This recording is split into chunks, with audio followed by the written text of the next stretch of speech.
Bon, je vais pas faire durer le suspense plus longtemps. Le Mi Max 3 est un smartphone qui est fait avant tout pour le...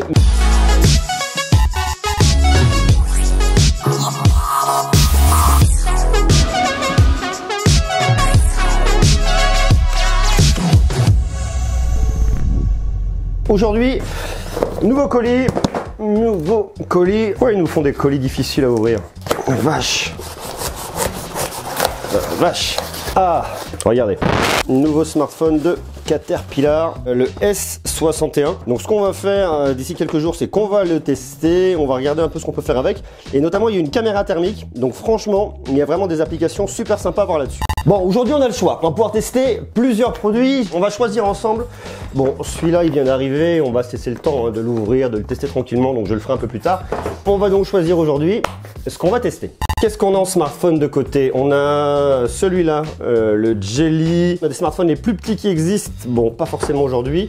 On a le Redmi Note 6 Pro. On peut se tenter ça. On peut se tenter aussi le Wiko. On a le View de Go. On a le View de Plus. Ah, on a de l'audio aussi. Tiens, pas forcément aujourd'hui, mais dans quelques jours. On a le Mi Max 3 de Xiaomi qui est là. Honor Place, on a déjà fait. Bon, ça c'est bon.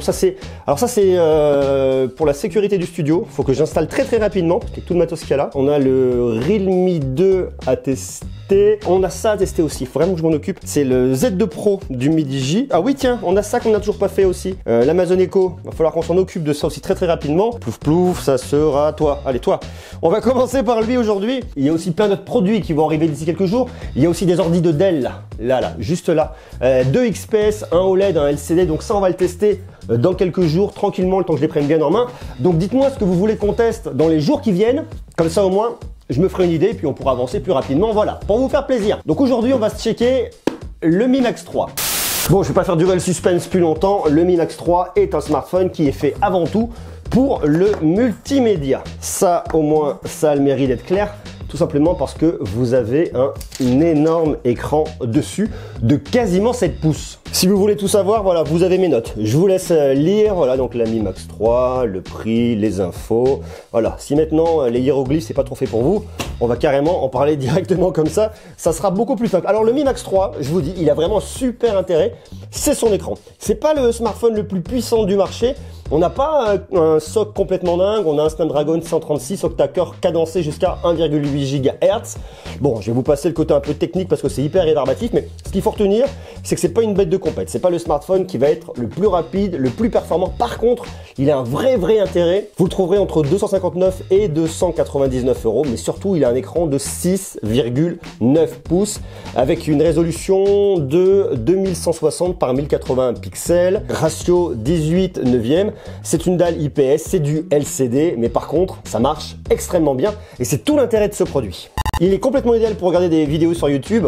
Vous pouvez bien évidemment venir, hop, les zoomer là. C'est vraiment agréable et c'est en ça que cet écran de quasiment 7 pouces, c'est-à-dire 6,9 pouces, est tout simplement génial. En plus de ça, ce grand écran est super pour profiter d'Instagram et ça pour du multimédia, croyez-moi, c'est tout simplement génial. Ce qui est vraiment super là-dessus aussi, c'est l'expérience gaming. Parce qu'en ayant un grand écran de quasiment 7 pouces, vous allez vraiment pouvoir profiter de l'expérience complètement immersive. Ça, c'est vraiment génial. Alors, comme je vous le dis, vous n'avez pas énormément de puissance là-dessus, donc vous attendez pas à faire tourner des jeux complètement fous. PUBG, vous pouvez y arriver. Par moment, il lag un petit peu. C'est un petit peu le point un peu négatif, je dirais, là-dessus. Par contre, pour plein d'autres jeux, vous aurez absolument aucun problème et vous allez vraiment pouvoir vous faire plaisir. Qui dit multimédia dit audio. Là-dessus, vous avez des haut-parleurs stéréo. Alors, c'est bien et pas bien. Je vous laisse juger par vous-même.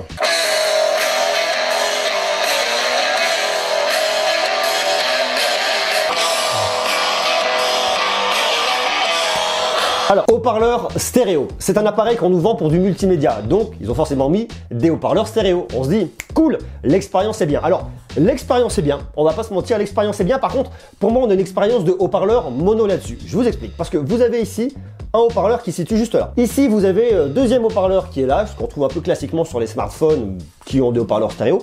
Sauf que là, vous avez un son qui est plus médium aigu. Et là, le spectre est un peu plus large. Donc, pour moi, là-dessus, vous avez vraiment la qualité d'un haut-parleur mono. Celui-ci vient un peu en renfort, mais fondamentalement, on l'entend pas. Je vous fais écouter, vous allez voir. Je le bouche. Ça, c'est le son du deuxième haut-parleur. pas terrible. L'autre, c'est ça.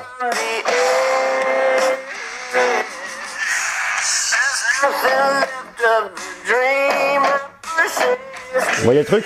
Ce qui fait que lorsque je vais boucher celui-là que j'utilise pas, vous voyez vraiment que là vous avez un tout petit renfort, mais ça fait pas vraiment la différence. Donc il faut vraiment considérer que ce smartphone a un haut-parleur mono, un léger renfort à gauche, mais pas plus.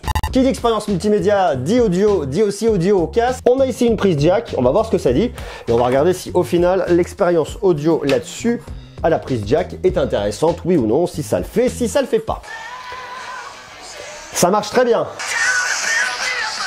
Le son est assez médium, mais malgré tout, dans cette gamme de tarifs, ça marche très bien. Alors, la qualité est là, hein, rassurez-vous, ça va pas vous arracher les oreilles. Je trouve que ça marche. Il y a un beau volume sonore, l'expérience est cool. Donc pour moi, en termes de multimédia, que ce soit sur le visionnage, que ce soit au casque, c'est vraiment bien. Maintenant, ce qu'on va aller faire, c'est qu'on va aller en extérieur, voir ce que donne cet écran dès lors que vous avez beaucoup de lumière. Est-ce qu'on y voit quand même quelque chose, oui ou non? Alors là, pour moi, en extérieur, ça marche très très bien. J'ai poussé la luminosité, hop là, je la pousse carrément à fond. J'y vois vraiment bien. Alors je sais pas si on se rend vraiment compte comme ça lorsque vous le regardez vous, mais pour moi, la luminosité est cool. Je remets une vidéo et pour moi, la qualité est largement suffisante. Alors on se rend moins compte à la caméra de ce que je peux voir moi en réalité, mais la qualité est vraiment là, c'est vraiment très très bien. Et même si je me mets en plein soleil, le rendu est vraiment agréable. Donc ce smartphone est complètement optimisé pour la partie multimédia. Néanmoins, il y a un point qui est très intéressant, c'est la partie photo-vidéo. Ce que je vous propose, c'est de la tester. Je vais faire quelques photos, quelques vidéos, et puis après on va se débriefer, on va voir si c'est intéressant, oui ou non. Alors en termes de vidéo, on a un rendu qui est quand même plutôt pas mal sur la caméra arrière, on a de quoi faire en termes d'optique. Ça marche, ça marche. C'est pas non plus le truc le plus ouf qui existe sur le marché. Par contre, ça fait franchement bien l'affaire dès lors que vous avez beaucoup de lumière comme là aujourd'hui. Alors on est en plein mois d'octobre, malgré tout, il fait un temps assez incroyable. On est quoi? On est quelque chose comme le 18 octobre. Assez hallucinant. Assez hallucinant, donc plutôt cool. Donc la caméra arrière marche plutôt bien quand vous avez beaucoup de lumière. Maintenant on va switcher sur la caméra avant. Je trouve que c'est pas mal, même en termes de stabilisation. Ça fonctionne bien, alors surtout si vous me connaissez, si vous avez l'habitude avec moi, dès qu'il n'y a pas de stabilisation ça pardonne pas. Et là je trouve que pour le coup, le rendu est plutôt pas mal. En termes de photo vidéo, il fonctionne plutôt pas mal. Il faut dire que Xiaomi est quand même plutôt bon là-dessus. Vous avez à l'arrière tout de suite, alors vous regardez un capteur 12 mégapixels plus 5 mégapixels. Le 12 mégapixels étant le capteur principal, le 5 mégapixels vient pour la profondeur de champ. Alors ce que je pourrais lui reprocher un petit peu, c'est sur le mode portrait. Il a du mal à venir détourer, à venir vraiment repérer les contours. J'ai une oreille qui est un petit peu floue. Ça on peut pas non plus réellement lui en vouloir. On est sur un processeur qui est pas non plus extrêmement dingue là-dessus. On est sur un Snapdragon 636. Si on voulait vraiment avoir un truc de dingue, on irait plutôt sur un 845 pour venir travailler, détourer, avoir de la puissance et de la performance derrière, ça le ferait beaucoup mieux. Néanmoins, je trouve que là-dessus, le boulot est quand même plutôt bien fait. Ça marche plutôt bien. À savoir qu'il a une ouverture de f1.9, donc assez lumineux. En plus, pour vos photos, vous avez un autofocus dual pixel, ce qui marche plutôt bien. Bon, là, en passant les caméras avant, vous avez une caméra de selfie, 8 mégapixels, une ouverture de f2.0. Pareil, quand vous avez beaucoup de lumière, ça marche extrêmement bien. Il faut les nourrir, ces petites bêtes, avec de la lumière. Si vous passez en faible luminosité, ça sera un peu moins ça. Après, pour un smartphone qui coûte entre 269 et 299 €, franchement, le résultat est là. Et en termes de photo vidéo, je trouve ça assez satisfaisant. En termes de performance, il obtient la note de 118 755 sur Antutu, ce qui le classe largement en deçà des 50 meilleurs. Par contre, je vous le dis, on est sur un smartphone milieu de gamme, ça fonctionne, c'est plutôt bien, on n'a rien à lui reprocher là-dessus. En termes d'OS, il tourne sur MIUI 10 avec un Android 8 points qui tourne derrière, ça va très très bien, ça fonctionne. L'autonomie est excellente avec une batterie de 5500 mAh avec une quick charge. Ça marche plutôt bien. L'autonomie, c'est toujours un petit peu compliqué à définir. Pour moi, vous le tenez une journée dans la mesure où vous bourrinez pas. Vous allez pouvoir le garder et ça fonctionne aussi très très bien. Il a un dos en métal qui est assez séduisant. Le capteur d'empreinte digitale fonctionne très très bien. Il se recharge en USB type C. Et dans l'absolu, je suis plutôt satisfait de ce smartphone. Point que je pourrais mettre aussi un petit peu entre parenthèses, mais c'est normal parce que c'est un smartphone qui est quand même relativement gros. C'est le poids, il fait 221 grammes. C'est pas non plus hallucinant. Quand vous le mettez dans la poche, vous savez qu'il est là. C'est pas non plus un des smartphones les plus lourds que j'ai pu trouver sur le marché, mais une fois de plus, avec un écran de 6,9 pouces, ça serait compliqué de faire plus léger. Et s'il vous plaît, il est dispo en 3 couleurs, en bleu, en noir ou en or. Si vous avez suivi l'histoire des ROM chinoises de Xiaomi qui ne sont pas disponibles ou qu'on pourrait pas avoir au niveau ROM global, ne vous inquiétez pas, sur ce modèle-là, vous l'avez en version globale, donc vous pourrez l'avoir en français sans aucun problème. S'il vous intéresse, je vous ai mis un lien en bas dans la description. Vous pouvez l'acheter chez mon partenaire Geekmall qui me l'a prêté. Le smartphone, en tout cas, je trouve plutôt cool. À la question, à qui est destiné ce smartphone? Parce que ça, c'est quand même... Oups là, reviens par là mon lapin. C'est quand même relativement important important de savoir à qui il est destiné. Il est destiné pour moi aux personnes qui cherchent du multimédia, qui veulent des grands écrans, qui veulent des écrans de quasiment 7 pouces et qui sont déçus du fait de ne pas pouvoir trouver beaucoup de produits comme ça sur le marché. Donc ça, vous pouvez y aller.